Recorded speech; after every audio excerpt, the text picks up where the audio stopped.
Hello and welcome to the Sports Leadership Playbook Podcast. I'm Dr. Robert Pryor, and I'm happy to have a special guest today, Taylor Fisher, who is the general manager for the New Hampshire Fisher Cats. And Taylor is an alum from the Northeastern Master Sports Leadership Program, and he's gone on to do great things. So thank you for joining us, Taylor.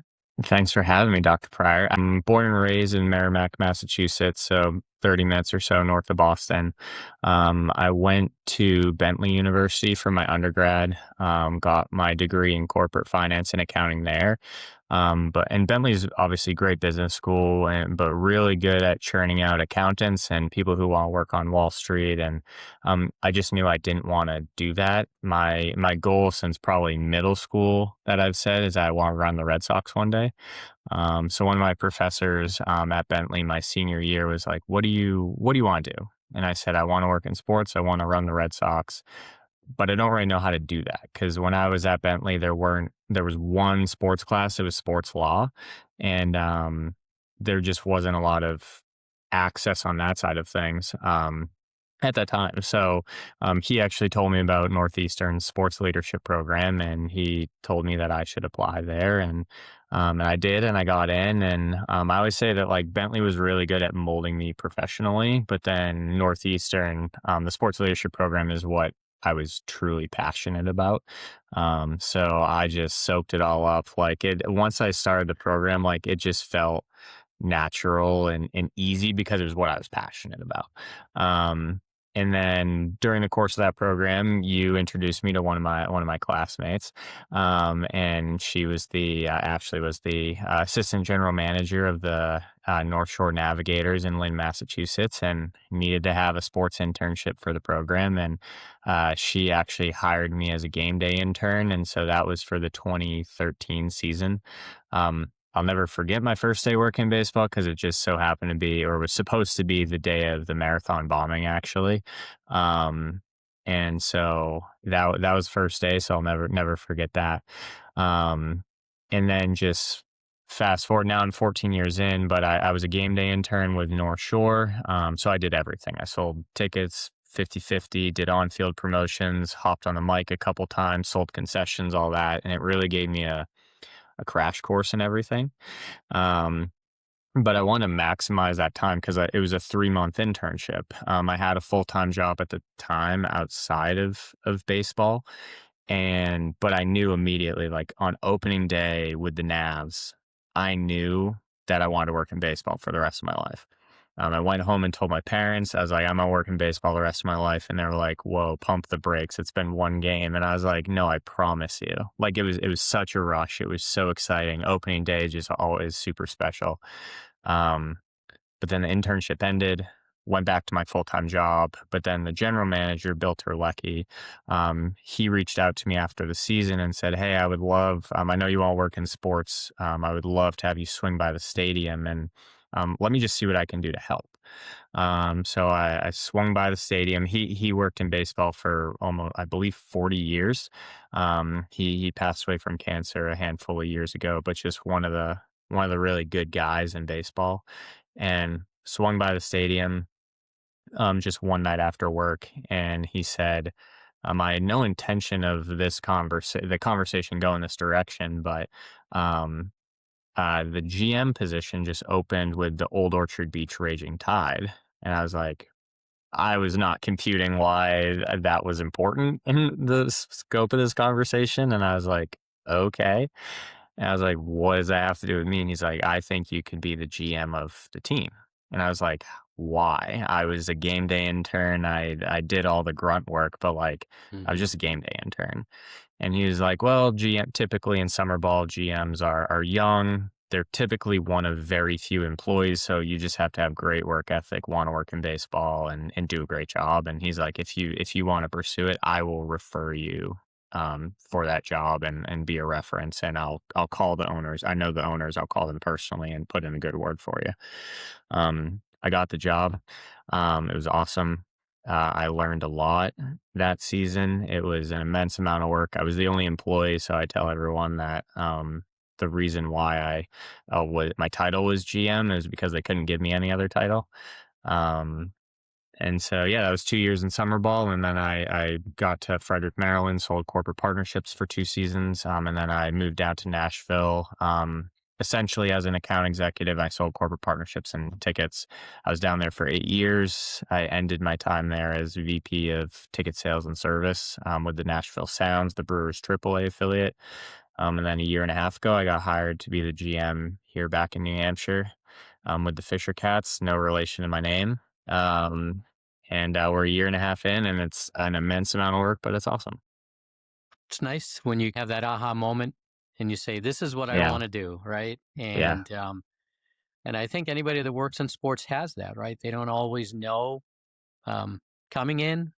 They just know they're passionate about it and they don't want to work a 9 to 5 job. Doesn't get them excited about going to work every day. Hmm. And like you said, in sports in general, you have to be willing to wear a lot of different hats, work nights, work weekends. But that enthusiasm is really key. And in your case, that was recognized and people were watching you, right? People are always watching you. Yep. And it's almost like an audition, right? Wherever you are. And they want to see if you fit in and they want to see if you're really serious about it. So that's great that you were referred to that position.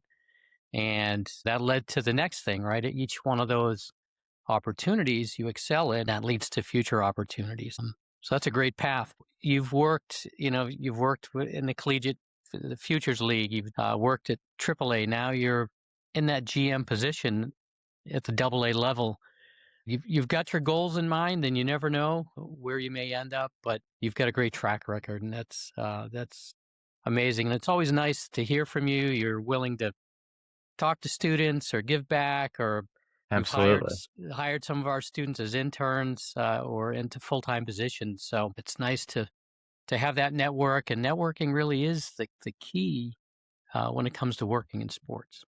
Yeah, it really is. So I do it all the time. Like I have calls probably almost weekly with college students or recent grads that reach out. If anyone messages me on LinkedIn or emails me, I will always respond. It may not be immediately because it might be the heart of the season, but I will always respond and set up a Hmm. call because a lot of people did that for me. That was one thing I really impressed on my sales staff in Nashville during COVID because we were working from home. We had a lot of free time and all our jobs for a period of time all got saved. So I just encouraged everyone. I said, everyone sit on their couch, just send a ton of LinkedIn messages and emails to people at teams you would like to work for or titles you would like to aspire to have and all that. And so I made it a requirement, especially during COVID, to have at least two of these calls every single day for the duration. And so that whole group of my sales team made an incredible amount of connections. And it's helped them all immensely. But I also, on the kind of give back side, like people did that for me, had those types of Hmm. conversations. So I just think it's really important to do the same for folks because a lot of people are not giving of their time, No. which is unfortunate. But I really like to be one of those people that can be a resource. And like, I would say one of the conversations I remember the most was I had a student I talked to years ago, probably very early on, probably 10 years ago, very early on in my career, I had a conversation. And then it was probably 5 or 6 years later that he messaged me on LinkedIn and he was like, "Hey, Taylor, I don't know if you remember me, but you had a call with me years ago." He's like, "I just want to let you know I graduated college and I just got a full-time job with the Patriots." And he's like, "I really took our conversation to heart and I just want to thank you for taking the time." He's like, "It meant a lot because a lot of people don't answer Hmm. messages." And I was like, "Oh my gosh," like that made me feel really good and it was Right. really nice to hear. But I just think it's really important to be a resource because it's so hard to break into the sports world. Hmm. So I think for people who show the initiative to want to work in the sports world, I think that should be rewarded. Right. The impact you can make on somebody's future just by taking a minute to write a letter of recommendation or to have that Hmm. conversation and introduce them to somebody you know in your network Yep, changes the course of their life, absolutely. and that doesn't cost you anything, and like Correct. you said, the feeling you get and the reward you get personally, knowing that you did something that was kind of paying it forward and benefiting somebody, you can't put a price tag on that. That's just a great thing as a human being to do that, Yeah. and he'll never forget that. And someday, you never know, he'll call on you, and He might hire me. I was always told you meet the same people coming down as you do going up. So Yeah, treat everybody fairly, treat absolutely. everybody with respect. And again, you never know how a chance meeting leads to opportunities. So Yeah, absolutely. let's talk about sales. Sales is kind of the entry point, right, for most professional sports, even college athletics. I got my start with the Atlanta Braves, interned my first season in PR, and then we went from worst to first to the World Series. And the next season, they hired all the interns into Mhm, sales. So we were selling season tickets, group tickets, luxury suites, mhm, and that was the way in. And then again, you're auditioning. They saw how you did, and if you fit in well, then they moved you into different departments after that. So mhm. kind of explain how sales has impacted you and what you've learned and what you teach your employees. Yeah, absolutely. So like sales has been basically the bulk of my career. I absolutely love sales. I love the game, I would say, of trying to convince you that, hey, there's a million other things you could spend your discretionary income on, but you want to come out to a Fisher Cats game or a Sounds game or a Keys game. At every step along the way in my career, like we have an awesome product. Minor League Baseball is affordable family entertainment. Hmm. Um, and just trying to show people the value and the product we have. To your point, like sales is traditionally the easiest foot in the door because sales tends to be the largest department. So if you can come in and do a really good job at sales, like some people get into sales and realize they love it, and it carries their career forward. Other people get into sales and maybe they're a great employee, but they realize sales isn't for them. Well, if you're still a great employee and you have a passion and you have a skill set that can translate to another position, like if you do a great job, it's to your point, it's like a test. Um, and so is sales the most glamorous position? Not all the time. Um, there's a lot of grunt work that goes into it and lots of calls and meetings and emails and the service side of the business taking care of your employees. Um, but it's the easiest foot in the door. And I tell college students and recent grads that all the time. I feel like not as many listen to that advice as they probably Hmm. should. Um, but that is the foot in the door. The thing that I really harp on because of every place that I've been in my career, um, the sales team is also the service team. So I've made it a huge point of focus throughout my whole career of making sure that the sale is really step one of the process. It's all the service that comes beyond that that makes the renewal easy, makes the Hmm. the customers fall in love with you. Like you need to make it impossible for the client to say no. So using Nashville as an example, I was there for 8 years. So many of my clients were with me for all 8 years or most of those 8 years, depending on when I convinced them to come on board. Um, and I had clients that literally renewed every year strictly because of how close we were. Maybe they didn't come to a ton of games on their ticket plan or other stuff was going on in their life, but I made it impossible for them to say I'm not renewing. And I still talk to a bunch of my clients from Nashville. Hmm. And so it's really important to make sure that you are taking the utmost care of your clients because like we know today, life is super expensive. Hmm. There is no reason for people to spend discretionary income in general. Like that's how life is right now. So it's really important that we do an exceptional job. So when people are cutting back in different areas because of the price of gas or groceries or travel or whatever, that we're as high on the priority list as possible for Hmm. what is like important to those people. So that's really just what I focus on too is the Hmm. service side as well. Right.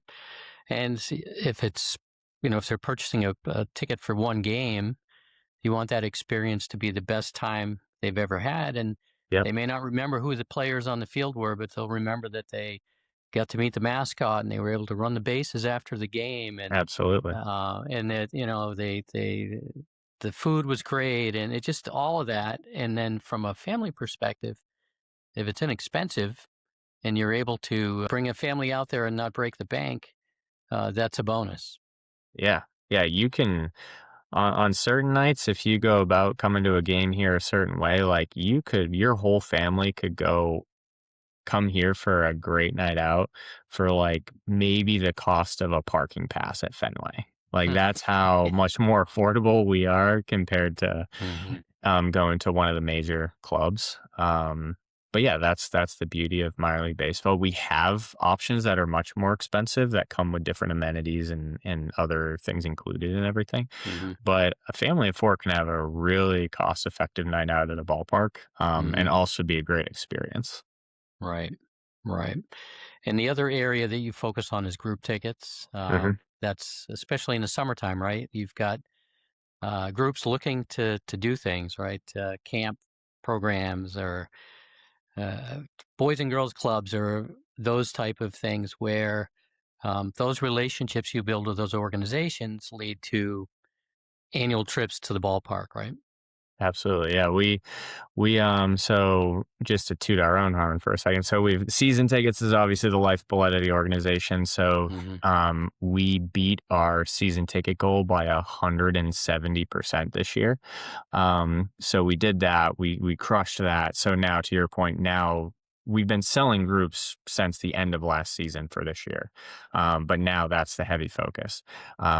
Just coincidentally right now there's this huge sales contest going on amongst all 49 teams in our ownership portfolio. Hmm. And so we've been split off into four different groups of teams, and we're all competing for, like, each team is competing for a top prize.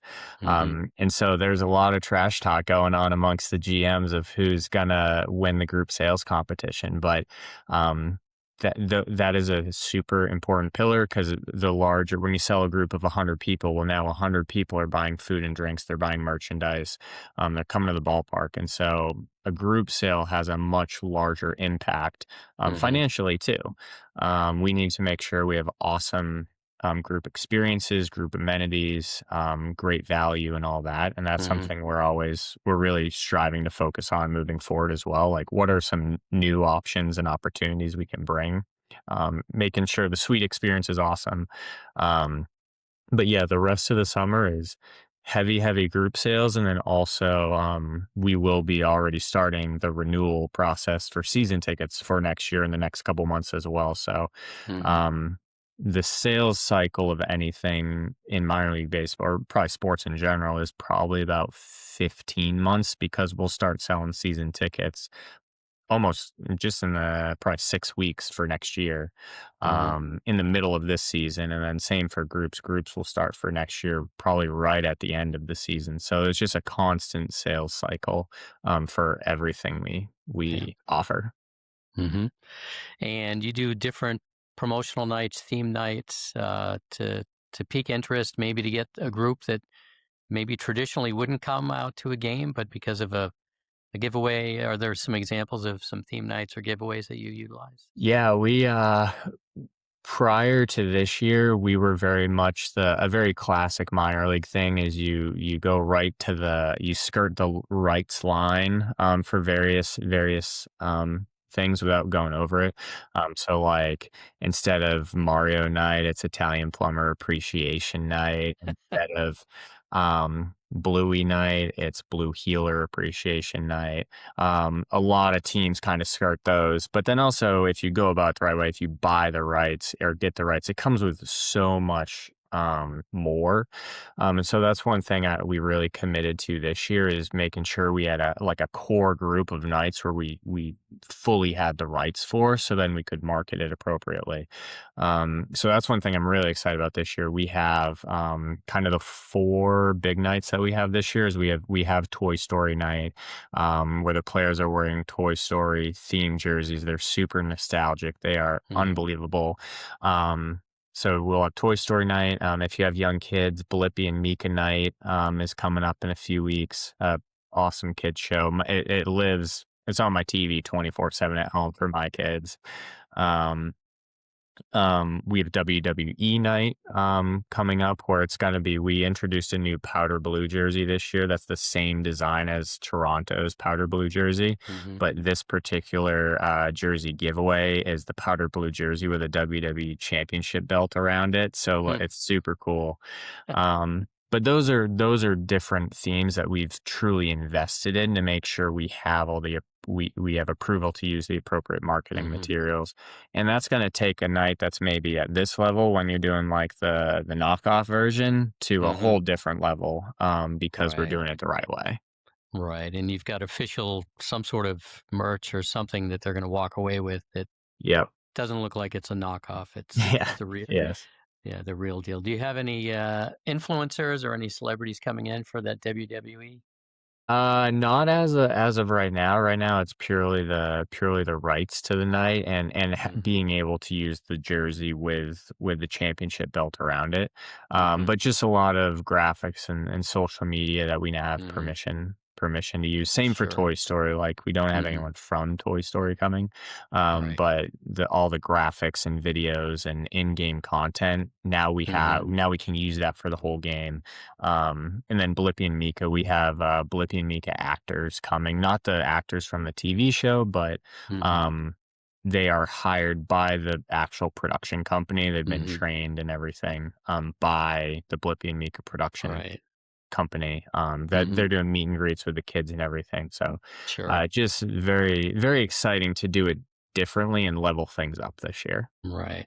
Right. And we were talking a little bit off air, but getting through that first season, right now you're into your second season with Yeah. the Fisher Cats. So you could kind of assess the way things were.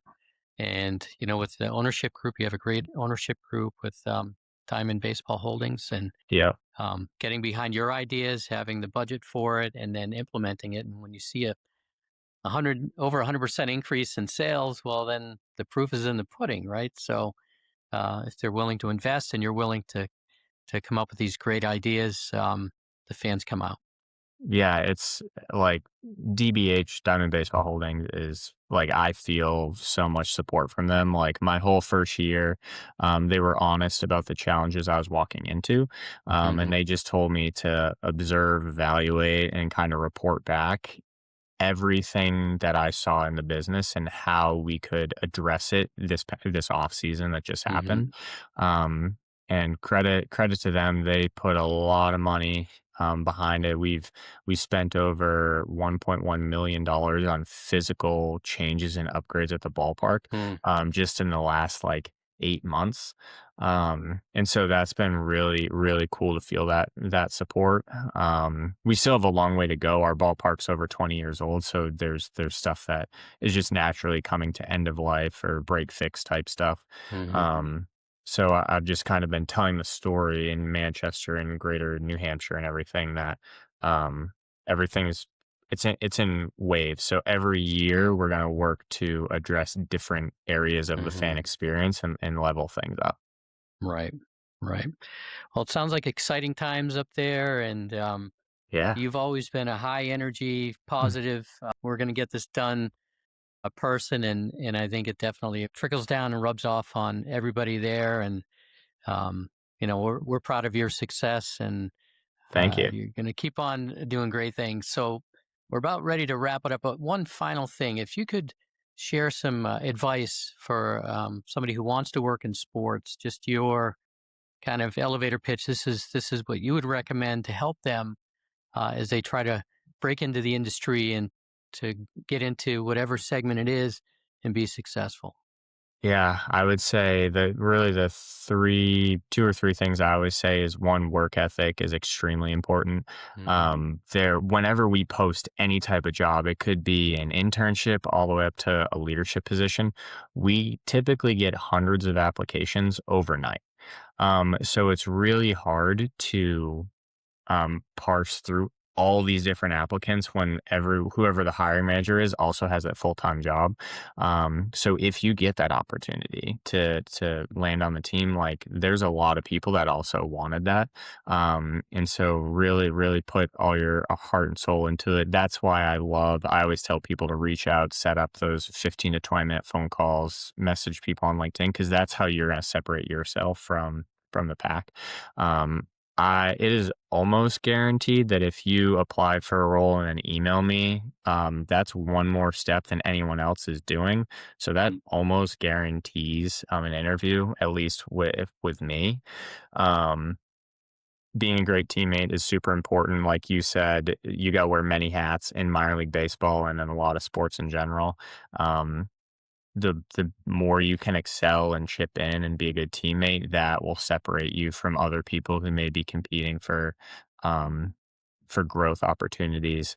And then also where I see a lot of people really kind of unintentionally hinder their own possibility is either be willing to move anywhere or be willing to don't just narrow down the number of to a couple different sports, Hmm. because you're eliminating so many possibilities. Like I knew almost immediately that I wanted to work in baseball for the rest of my life. So the thing I did was, well, then I need to be willing to move anywhere. So I'm from Massachusetts, first job in Massachusetts, second job in Maine, third job in Maryland, fourth job in Tennessee, fifth job now back here. But now I'm at a point in my career where whenever any potential next opportunity comes down, ideally years and years and years down the road, I am now at a point in my career where I can be probably choosy about what I do. Whereas when I was early on in my career, you need to be willing to move wherever. I've talked to students where they're like, I want to work for a baseball team in Florida. And I'm like, you just eliminated 99.9% of all jobs in sports and you're 19 years old. Like Right. that's unrealistic. So Hmm. all of those little tidbits, I would say, Sure. um, probably lessons to live by if you want to work in Hmm. sports. Right. Right. Excellent. Well, Taylor, I really appreciate you joining us today on the Sports Leadership Playbook Podcast. We'll definitely be in touch, and we've got a Faith Golick up there working with you. So, Yeah, we got um, Faith, we got and Shay. yeah, so it's great that that you look for sports leadership students to come on board and um, share opportunities, and then I share that out with our students. So we love the connection, we love the network, and I need to get up there to catch a game. We Perhaps this summer bring I a whole can. class up here. I I would love to do that. But thank you for joining us. We'll be in touch and continued success with the Fisher Cats. And baseball is a great sport. Nothing like It working is. in We have baseball. a lot of fun, but no, thank you. Like I can't say enough about Northeastern Sports Leadership Program. I would not be here today without it. Legitimately. Learned a ton from you and everyone else. Learned a ton from my classmates who were already working in sports at the time. Um, it was literally life changing for me. So Mhm. can't say thank you enough and appreciate all you've done for me. All right. Thank you, Taylor. Dr. Robert Pryor signing off. Have a great day.